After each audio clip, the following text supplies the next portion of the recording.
Ok, aquí estamos. Genial. Aquí estamos. Sí, muy bien. Luego me paso al piano, me pongo a tocar un poco. Perfecto. ¿Cuál es tu canción preferida? Algo de Taylor Swift, seguro. Genial. Solo por hoy. Bueno, son casi las 5. Bueno, un minuto más y empezamos. A ver. Em, Voy a informar a ti que estamos y empezamos. Vale.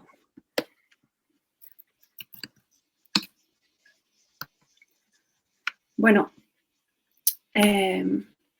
estoy súper ilusionada de introducir a Ariadne Ferro-Pajuelo, doctora en lenguas modernas, que adopta un enfoque multidisciplinar y compasivo para crear conexión. Tiene un máster en educación intercultural y trabaja como un coach para gente con TDAH. Así que bienvenida, Ariadne. Muchas gracias, Sus. Es un gusto estar aquí contigo. El placer es mío. Bueno, en primer lugar, ¿puedes contarnos un poco de tu trayectoria profesional, por favor? Bueno, sí. Empecé, bueno, como mi doctorado es en lenguas modernas, tal vez puedan intuir que empecé como profesora de español como lengua extranjera y de portugués como lengua extranjera en Estados Unidos. Entonces, me vine a España en el 2001 para hacer el doctorado, lo terminé aquí, pero era un poco difícil conseguir trabajo como profesora de español como lengua extranjera en España, Mm. así que decidí cambiar un poco y como conocía tan bien el mundo universitario estadounidense, pues empecé a trabajar en ese mundo aquí, porque España está entre el primero y el segundo destino para los estudiantes, los universitarios estadounidenses que quieren hacer pues, una especie de Erasmus, que quieren hacer un estudio en el extranjero. Así que hay muchas universidades con presencia aquí en España y empecé a trabajar en ese sector y bueno, casi de manera accidental empecé a trabajar la interculturalidad. En Lo particular iba a preguntar, sí, sí. sí, porque Mm. fue algo que, bueno, me di cuenta de que ya lo estaba trabajando, pero sin un base teórico, sin un marco metodológico, simplemente por el mero hecho de ser hija de padres inmigrantes, yo misma migrante yo misma migrante en otro país, o sea, viviendo en un país distinto al país en el que nací y que nacieron mis padres, que también estoy estudiando en un país, en un sistema educativo distinto al sistema educativo Mm. que yo había conocido y con el que me había criado, trabajando con adultos, jóvenes adultos universitarios, que a su vez estaban también en un entorno diferente, pues era un poco ese maridaje, o era un poco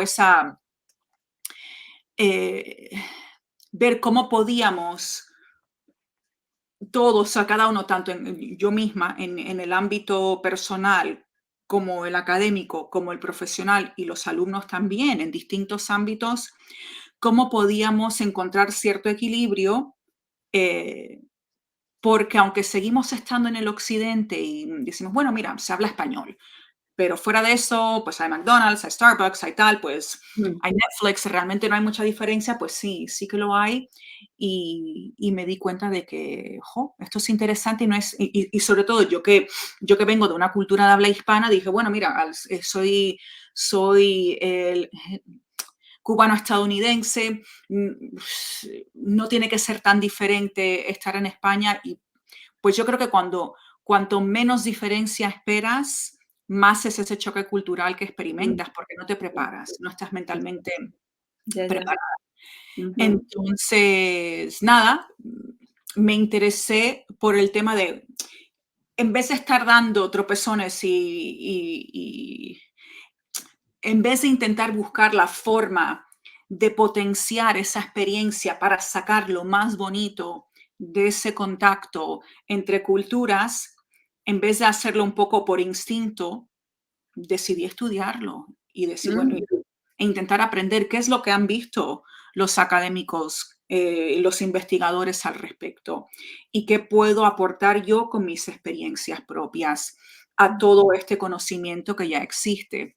Ujú. Y nada, por eso decidí, después de haberme doctorado, decidí empezar otro camino académico y me metí en el tema de la educación intercultural.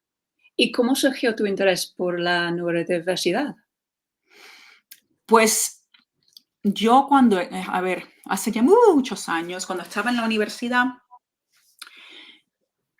bueno, sabrán que que en Estados Unidos los campus universitarios son auténticas ciudades. Incluso a finales del siglo pasado tenía su propio ambulatorio, tenía su propio tal. Bueno, el caso es que ya yo como buena mujer neurodivergente pienso que tengo que dar contexto a todo.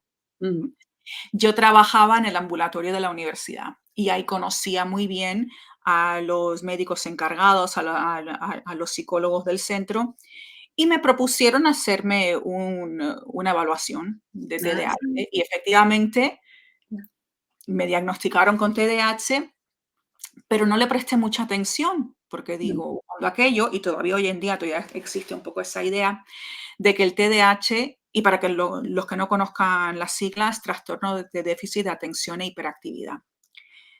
Sobre todo cuando aquello se pensaba que era un trastorno que padecían los varones, niños, varones, que no eran capaces de prestar atención y aprender y tener éxito en el ámbito académico.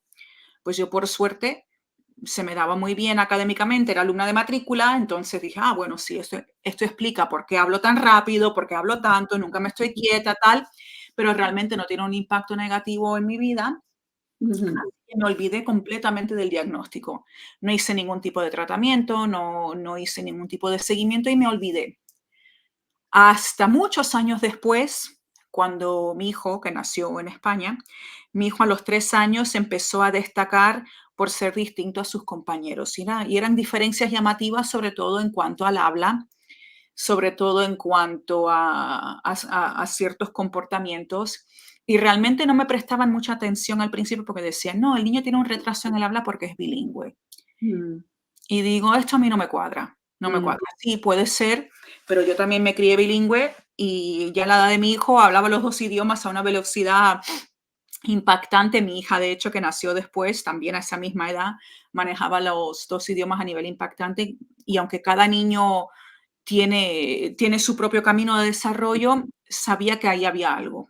mm, Entonces por suerte encontramos recursos y empezó un poco esa búsqueda para ver, bueno, estamos hablando de un TEA, de un trastorno de espectro autista, de un TDAH, de ambas cosas, pero con todo esto me sentí muy sola, no me sentí muy acompañada.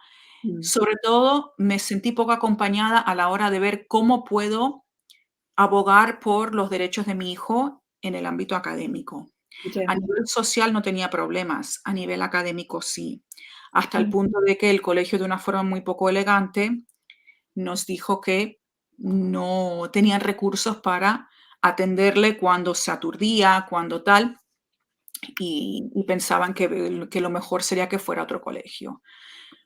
Con 6 mm, añitos lo cambiamos y fue otro enfoque total, y un colegio público maravilloso, y por suerte le fue bien, pero todo eso me hizo pensar: "Jo, yo porque por suerte tengo recursos, aunque sea para ir a un ordenador y buscar información y ya, saber qué preguntas hacer y saber a quién hacerles esas preguntas, ujú, me sentí más, más armada que la mayor parte de los padres. Sobre claro, todo padres que no tienen recursos o que no saben ni siquiera dónde empezar a preguntar. mm, Y aún así me sentí muy abrumada por la mm, soledad, por esa falta de acompañamiento. Entonces, al empezar a investigar, pues empecé a retomar conciencia de mi propio diagnóstico y a mm, entender que el TDAH va mucho más allá del simple despiste, que va mucho más allá de la hiperactividad ya, cognitiva o física, que tiene muchas comorbilidades te afectan muchos ámbitos de la vida. Y empecé a atar ahí cabos sueltos y me di cuenta de cómo me había afectado de forma negativa en muchos aspectos de mi vida y a lo largo de toda mi vida. Y ahí pensé, jo, no solamente es un tema de niños, es un tema también de adultos. Solamente se habla de una especie de tal. Y Mm, hay muchos profesionales que yo mismo he conocido, hay muchos profesionales que piensan que ni siquiera existe. Yo estoy de mm, acuerdo que hay que pensar que es otra forma de ser, que no necesariamente hay que pensar que es un trastorno, pero que hay que entender que el mundo hoy por hoy no está hecho mm. para que ciertas formas de pensar tengan éxito. Pues bueno, una respuesta muy larga, una pregunta muy breve, pero básicamente fue con todo este proceso con mi hijo, Ya.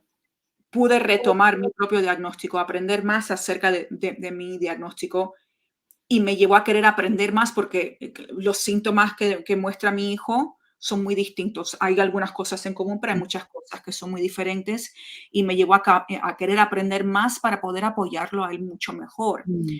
Entonces, por eso empecé a estudiar em, sobre el trastorno en sí y al mismo tiempo cómo mejor ayudar a las personas, acompañar a las personas que viven con TDAH para poder sobrevivir en un mundo que no está preparado para Ya, ellos.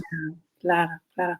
¿Y cómo unes el tema de la inclusión de alumnos neurodivergentes con el tema de la educación intercultural? Pues yo soy muy fan del diseño universal en el aprendizaje, Mm, porque creo firmemente que algo que se hace para ayudar a una persona más vulnerable nos va a ayudar a todos. Yo, de mm, hecho, cuando doy formaciones con respecto a esto, siempre hablo de Siri. Pues Siri, la idea era para que las personas invidentes tuvieran la oportunidad de participar en ciertas tecnologías. Pero todos usamos Siri o Alexa o yo qué sé, o sea, todos podemos beneficiarnos de eso. Y tengo ese mismo acercamiento, ese mismo enfoque en el aula. Por ejemplo, cada vez que empiezo una clase, siempre tengo lo que yo doy clase en inglés, algo que llamo un focus break, que es un momento breve de meditación o de un trabajito breve de equilibrio, algo para ayudar que el alumno se centre, para mm, ayudar al alumno a marcar esa transición entre ya hemos pasado al aula del pasillo, de la clase anterior, del examen anterior, de la mm, conversación divertida o estresante o lo que fuera. mm. em, que han Como tenido antes de entrar en respiraciones, cosas así. Haces ¿Cómo? como un juego de respiración hondo, algo así. Sí, sí, Mm, sí, por no yo cada clase procura hacer algo diferente. mm, Entonces, puede ser, pues, un mindfulness muy breve, puede ser, pues eso, un poco un escaneo corporal para ir relajando, mm, puede ser, a veces les hago ponerse de pie ya, y hacer un trabajo de equilibrio. Y les explico por qué lo hago. Siempre doy la opción, el que no quiera participar no tiene por qué participar, pero le pido que por favor respete el espacio para que los que quieran participar, para que puedan hacerlo sin distracciones. También mi forma de preparar las diapositivas de la clase, mi forma de diseñar, de estructurar la clase. Pienso mucho en el alumno neurodivergente a la hora de diseñar la clase, a la hora de diseñar las evaluaciones de la clase, sobre todo porque sé, esto ayuda a este tipo de estudiantes, pero también ayuda a todos los alumnos. ujú, Una clase en la que estoy yo hablando todo el rato y ellos tomando nota todo el rato, ya, cualquiera sí, desconecta, sí, sí. ¿verdad? Cualquiera desconecta. O si se hace la misma actividad siempre, cualquiera desconecta. Si hago algo muy diferente, también desconectan. Entonces, lo que procuro es tener actividades o segmentos en el aula.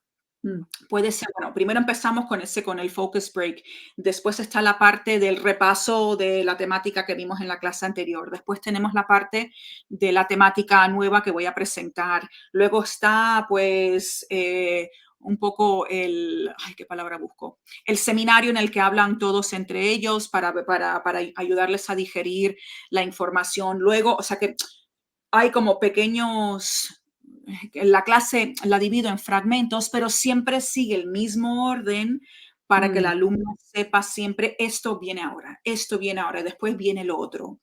Entonces, no es monótono, pero es predecible, que es un ajá, poco esa diferencia, romper la ujú, monotonía. Y también con respecto a los exámenes o las evaluaciones, para mí la nota final o la nota parcial no es una única evaluación. Hago distintos tipos de evaluaciones para que el alumno, en función de sus fortalezas o de sus preferencias, tenga la oportunidad de destacar al menos en una parte, ya sea una Ujú. presentación oral, ya sea un trabajo escrito, ya sea pues un trabajo más creativo, un trabajo en grupo, un examen. Entonces, hay un poco de todo para que no piensen, bueno, porque un alumno puede ser brillante y haber adquirido bien los conceptos, pero no hace bien exámenes, se pone muy nervioso o se Mm. pone muy nervioso al hablar en público. Bueno, hay que participar en todo porque es parte de la experiencia universitaria, Ya. pero o sea, le da al alumno la oportunidad de destacar donde se siente más cómodo. Ujú. ¿Y qué tipo de feedback has recibido de tus alumnos? ¿Son todos positivos o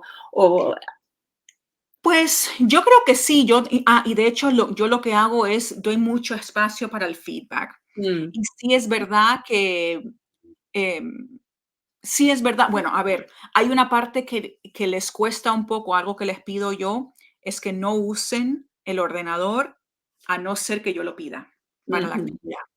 ya, Y eso les cuesta mucho porque están acostumbrados a usar el ordenador y les digo, lo pueden usar luego habrá el momento para usarlo, pero en esta parte quiero que tomen nota por escrito, quiero que saquen el cuaderno, el bolígrafo y que anoten, porque les ayuda a prestar atención, les ayuda a interiorizar más la información y aunque ellos no usen el ordenador, pero si lo usa el que tienen delante y ese tiene la pantalla abierta, a ti te va a, o sea que cualquiera se distrae. mm. Entonces, algunos se resisten a eso y dicen, oh, es que ya somos mayores. Tal. Sí, sí, sí, perfecto. Yo les estoy enseñando, mira, tenemos ahora una visitante. Esto, Hola, yo Leonora. o sea, les pido que en un fragmento de la clase lo dejen de utilizar. Esa es la parte que a veces cuesta. Sin embargo, tengo feedback de estudiantes que me dicen, jo, esta es la clase en la que menos me distraigo. Ah, sí, qué guay. Es la Bien. clase en la que menos me distraigo y es por eso, porque no Mm, podemos competir con cierta tecnología y tampoco hay que eliminarla, es buscar un equilibrio ya, en beneficio de todos los estudiantes. ujú, ya. Qué bien. Y no sé, explícanos un poco más, un poco sobre el enfoque multidisciplinar y compasivo que aplicas. Pues es eso, o sea, precisamente es eso, la parte Mm, compasiva es pensar que los alumnos, o sea, que, a ver, en una asignatura hay unos objetivos que hay que cumplir o que mm, queremos cumplir en una asignatura, pero hay que entender que no todo el mundo puede cumplir esos objetivos de la misma forma. mm, ya, Y, o incluso pudiendo llegar a hacerlo, no todos pueden demostrarlo de la misma mm, forma. Entonces, ujú, para mí esa parte compasiva es esa parte del diseño universal.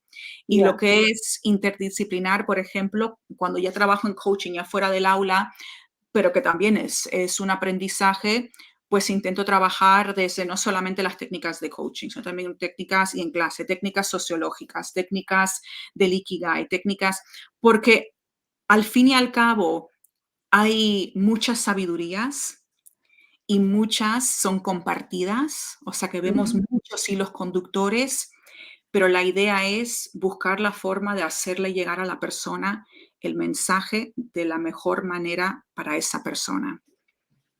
sí, Porque el mensaje puede ser el mismo, ujú, pero el envoltorio va a afectar mucho cómo le va a llegar la información a esa persona. ujú. Vale, fantástico. Bueno, estamos ya llegando a la hora de final, así que muchísimas gracias, ha sido fantástico, súper útil, yo creo que para todos, no solo los profesores. Así que mil gracias y bueno, seguro que hablamos pronto en otro momento. Muchas gracias. Y adiós. Bye bye. Chao. Adiós. Gracias, Sus. Chao. Gracias.